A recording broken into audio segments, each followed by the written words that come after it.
بسم اللہ الرحمن الرحیم۔ السلام علیکم۔ حکومت دولت شہزادی کو ٹھکرانے والے صحابی کی داستان۔ حافظ ابن کثیر اور حافظ ابن عساکر عبداللہ بن حذیفہ رضی اللہ تعالی عنہ کا واقعہ بیان کرتے ہیں کہ آپ کو رومی کافروں نے قید کر لیا اور اپنے بادشاہ کے پاس پہنچا دیا۔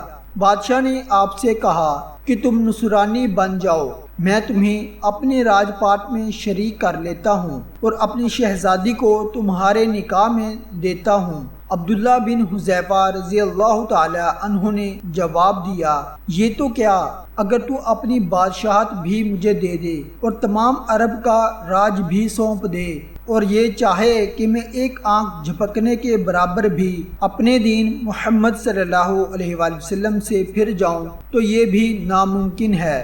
بادشاہ نے کہا، پھر تجھے قتل کروں گا۔ حضرت عبداللہ بن حذیفہ رضی اللہ تعالی عنہ نے جواب دیا کہ ہاں، یہ تجھے اختیار ہے۔ چنانچہ اسی وقت بادشاہ نے حکم دیا اور انہیں صلیب پر چڑھا دیا اور تیر اندازوں نے قریب سے باحکم بادشاہ ان کے ہاتھ، پاؤں اور جسم شیدنا شروع کر دیا۔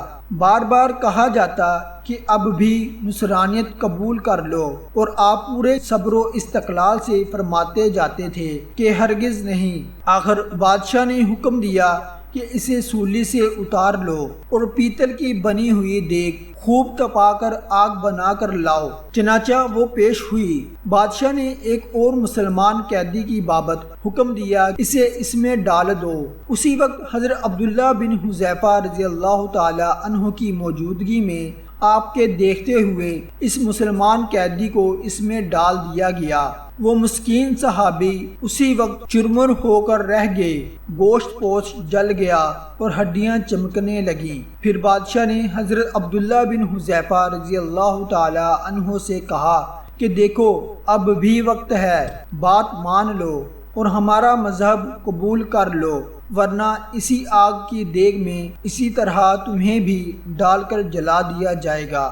آپ نے پھر بھی اپنے ایمان جوش سے کام لے کر فرمایا، ناممکن ہے کہ میں اللہ کے دین کو چھوڑ دوں۔ اسی وقت بادشاہ نے حکم دیا کہ انہیں چرخی پر چڑھا کر اس میں ڈال دو۔ جب یہ اس آگ کی دیگ میں ڈالے جانے کے لیے چرخی پر اٹھائے گئے تو بادشاہ نے دیکھا کہ ان کی آنکھوں میں آنسو نکل رہے ہیں۔ اس وقت بادشاہ نے حکم دیا کہ رک جائیں اور انہیں اپنے پاس بلا لیا، اس لیے کہ اب اسے امید بندھ گئی تھی کہ شاید اس عذاب کو دیکھ کر اس کے خیالات بدل گئے ہوں، میری مان لے گا اور میرے مذہب کو قبول کر کے میری دامادی میں آ کر میری سلطنت کا ساجی بن جائے گا۔ لیکن بادشاہ کی یہ تمنا بے سود نکلی۔ حضرت عبداللہ بن حذیفہ رضی اللہ تعالی عنہ نے فرمایا کہ میں صرف اس وجہ سے رویا تھا کہ ایک ہی جان ہے جسے اللہ کی راہ میں اس عذاب کے ساتھ قربان کر رہا ہوں۔ کاش میری روئی روئی میں ایک ایک جان ہوتی تو آج میں سب جانیں اللہ کی راہ میں ایک ایک کر کے فدا کر دیتا۔ اب بادشاہ نے کہا کہ اچھا، تم میرے سر کا بوسہ لے لو تو میں تمہیں اور تمہارے ساتھ کے تمام قیدیوں کو رہا کر دیتا ہوں۔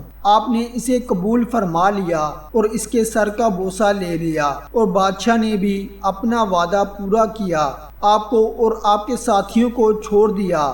جب حضرت عبداللہ بن حذیفہ رضی اللہ تعالی عنہ یہاں سے آزاد ہو کر حضرت عمر فاروق رضی اللہ تعالی عنہ کے پاس پہنچے تو آپ نے انہیں بڑے ادب کے ساتھ ممبر رسول صلی اللہ علیہ وآلہ وسلم پر بٹھایا اور فرمایا، عبداللہ اپنا واقعہ ہم کو سناؤ۔ چنانچہ جب آپ نے شروع کیا تو خلیفۃ المسلمین کی آنکھوں سے آنسو بہنے لگے تو آپ نے فرمایا کہ ہر مسلمان پر حق ہے کہ عبداللہ بن حذیفہ رضی اللہ تعالی عنہ کی پیشانی چومے اور میں ابتدا کرتا ہوں۔ یہ فرما کر آپ نے ان کے سر کا بوسہ لیا۔